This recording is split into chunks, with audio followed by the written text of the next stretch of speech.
Join us for a Palestinian dinner in DC. Hello everyone, my name is Fatima Mahmoud. Welcome and welcome back to my channel. I have to show you the I can check you in, yeah. And again, first name, last name, or I can just kind of...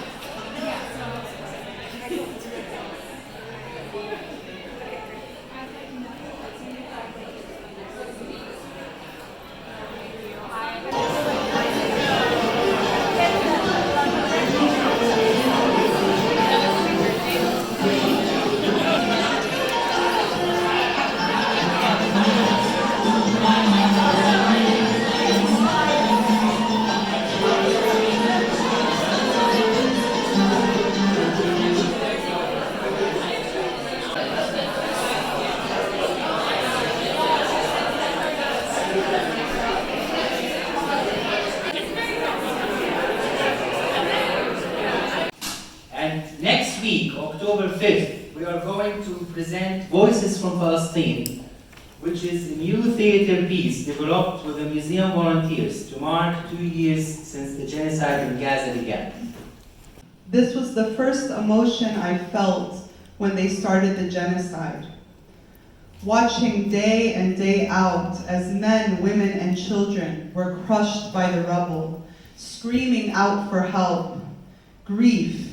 Each day I would think it couldn't possibly get worse, and being proven wrong time and time again, watching as the genocide became more and more vile and horrific. Parents writing their children's names on their legs to help identify them should either they or their children be killed, read a CNN report on October 22nd, 2023. How do you explain to your child that they are about to die in the most painful way? How do you grieve your son while trying to save your daughter? To give you all a little insight into how the program is really developed tonight was the range of emotions that we all are experiencing right now goes from rage to hopefulness to sadness. And I think the big point of tonight is whatever you feel, feel. If you want to dance on the table at the end when the full ensemble is doing it, dance on the table, they're not that steady, but like dance on the table. If you want to cry, cry. If you need a shoulder to cry on, we're all here. If you want to laugh, laugh, and hopefully you are going to laugh at this next person. We have Mohammed Abdelbary, he is a Palestinian journalist and voiceover artist who moved to the States just last year, and he is bringing his observational humor and political satire with him to the stage. So we can give it up now. I'm going to start out by saying I may be a voiceover artist. I will not sound that pretty. Don't even think about it. I'm very happy to be here tonight. I almost didn't make it because one of the organizers did not tell me this wasn't happening at the museum itself. I'm not going to name any names. Our next performer poet is Sharif Elmusa. He is a widely published poet, scholar, and translator. He co-edited and contributed to the anthology, Great Leaves, A Century of Arab American Poetry, published by Interlinked Books, which is one of the only Palestinian publishers in the United States. Elmusa is now retired from his position as an associate professor of political science at the American University in Cairo.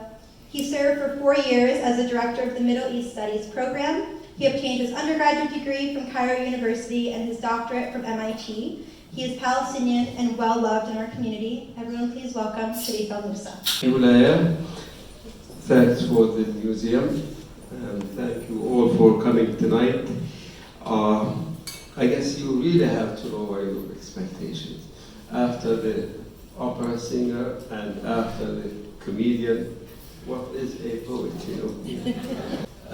I think I read here last year. I don't know if anyone remembers, but I started with a poem about the numbers, how many people were killed. There were 15,000 last year after 40 days of the invasion. Today we have 65,000. I'm not going to read that poem, but the idea of the poem was that numbers also actually matter. If you think about them, in terms of counting, 1, 2, 3, 4.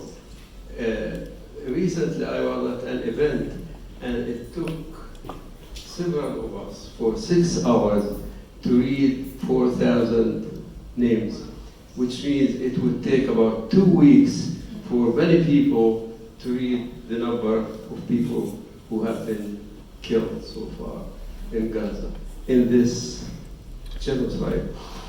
Genocide is really sometimes sound technical, but genocide is the crime of crimes, the ultimate crime. This is what it is. It is not, an abstract technical term. And I don't want to get into politics. I'll go back to poetry. You know the name of the German philosopher Theodor Adorno. He said, writing poetry after Auschwitz is barbaric. And after I wrote a couple of poems last year, I kind of began to feel it was really hard to write. And I understood what that barbaric means. It means something like I feel like I'm a parasite looking at these videos, at these tapes, at these statements, and coming and writing a poem. When we write out of grief, out of love, out of outrage, but still it feels like there's so many of us writing, and at times it feels wrong not to write. But recently, I went back to writing. And one of the reasons actually is I'm working with a group of colleagues on the biographies of academics who were killed in Gaza during the invasion. And each one of them tells you what genocide means. Each story has such variations in it, from destruction of the house to killing the whole family to everything else. And so I kind of, I'm wrapped up in a way in this. And so it is not really very difficult to write a poem about Gaza. Just, you look and it's there. You transcribe it basically. It's not a big thing to do. You try to write and see how it goes, Okay, so the first poem, I'm going to read 3 poems. The first one is called The Medicine Man. And this is dedicated to Dr. Hussam Abu Safiya. You probably saw the video when he was arrested by the Israeli army. And yesterday, he's in jail now, in Israeli prison. And yesterday, I just read a report that his health is deteriorating and his life is under threat, really. So, we should do whatever we can, to kind of get him out. So this is based on a video of his, when he was arrested by the Israeli soldiers. The Medicine Man. Look, another hospital razed. The director is walking among the charred walls, not toward the camera, like someone seeking safety. He's walking toward 2 army tanks in wait. A figure with a head of black hair and encroaching gray. Note his white coat, now a clearing of the sacred in the thicket of murder and debris. His chest is bare. His surgeon's stethoscope is not missing. It has become a part of his inner ear. He hears the case histories of the mutilated cars, the dead body parts under the rubble, the shards of once useful things. The eye of the camera is only an eye. Where is the stench of the everywhere trash? The sun rays bear witness to the shattered laws. Look, the figure in the white coat and bare chest now arrives at the park tank, bends his reluctant head, enters through a low, surly door into the disquiet of a creepy kind of operations room, fate unknown, into human forms in camouflage, with fingers that push the button and pull the trigger with pleasure. Everything permissible, no buffer zone. The medicine man is the word quote. Poem. I've just actually finished writing it, and it's a long poem. I will read just parts of it because I know all of us have a short attention span, including myself. This poem is dedicated to, I'm sure you all know him, the Al Jazeera correspondent Anas al-Sharif, who was killed recently. The poem is titled, What is the Truth? And I started by a quote from Hannah Arendt, who is a very well-known, political philosopher.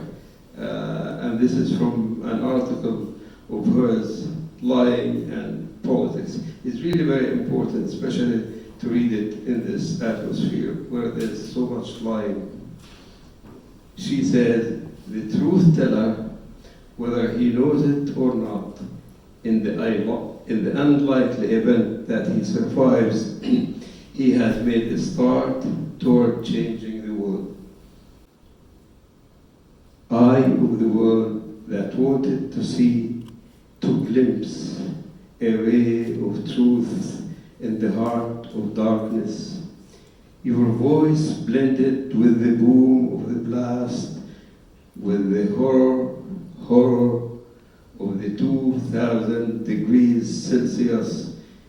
Your voice flowed like a candlelight, soft and vulnerable. What is the truth?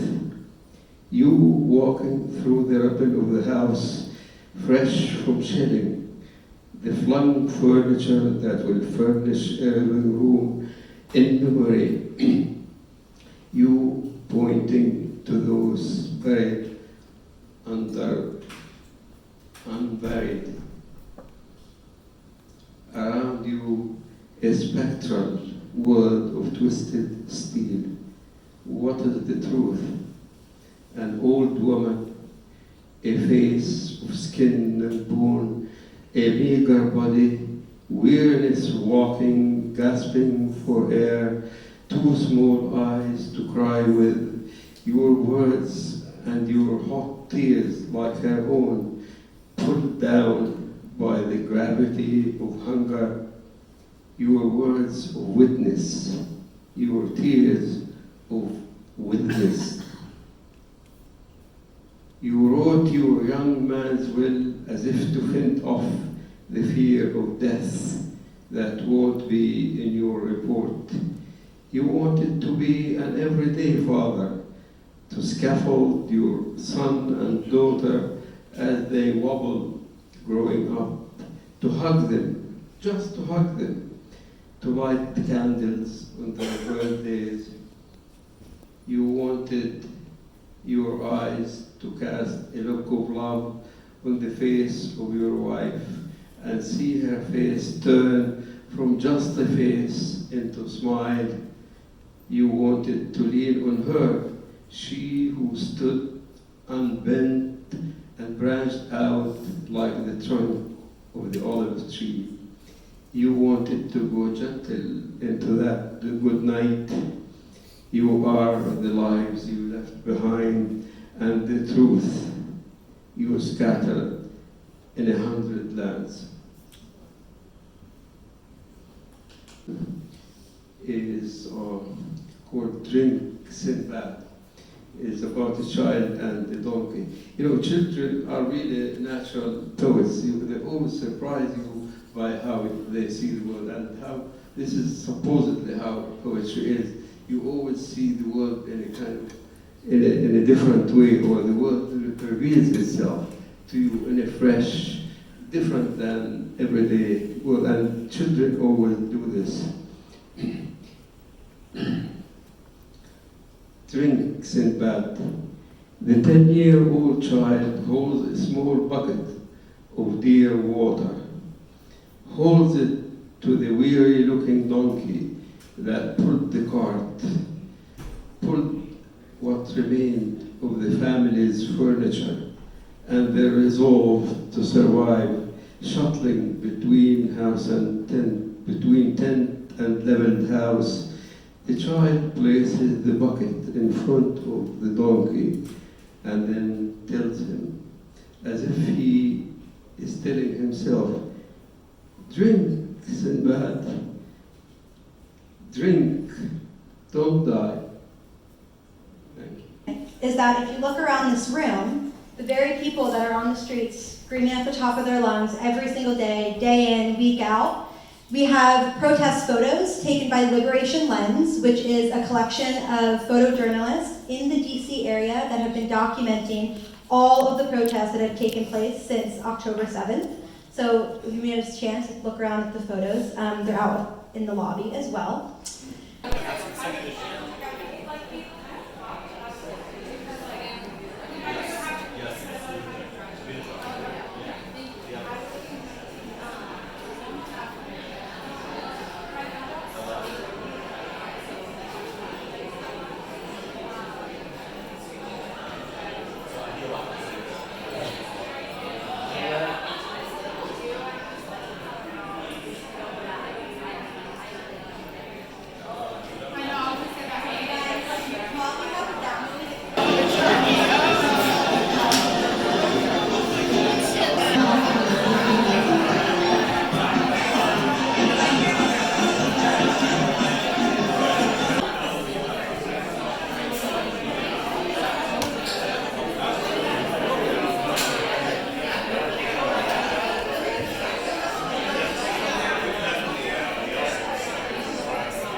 Isn't as strong as we'd like it. Goodness, you got to see this.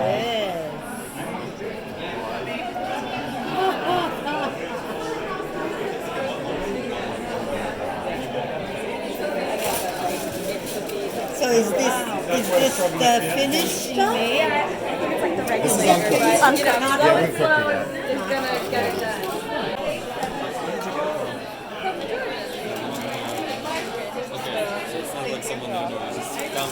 So what's in Knafeh? So the outside is a Thai dough, which is like a Phyllo dough? Yeah, similar to a phyllo dough, and inside is a mixture between like creams and different cheeses. Okay. And then it's topped with a simple syrup.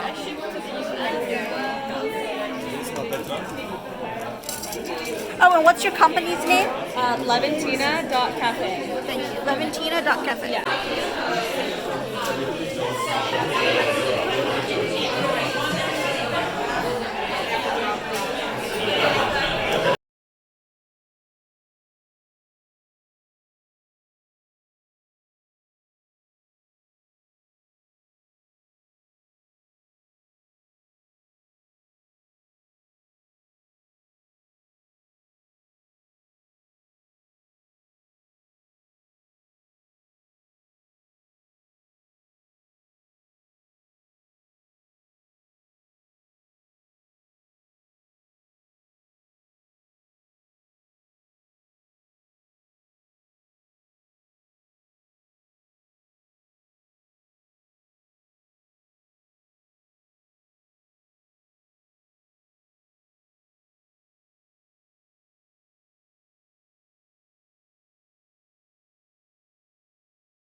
Thank you for watching my video. I'd love to hear from you on email at fmahmood@wellesley.edu. You can also find me on LinkedIn at that address.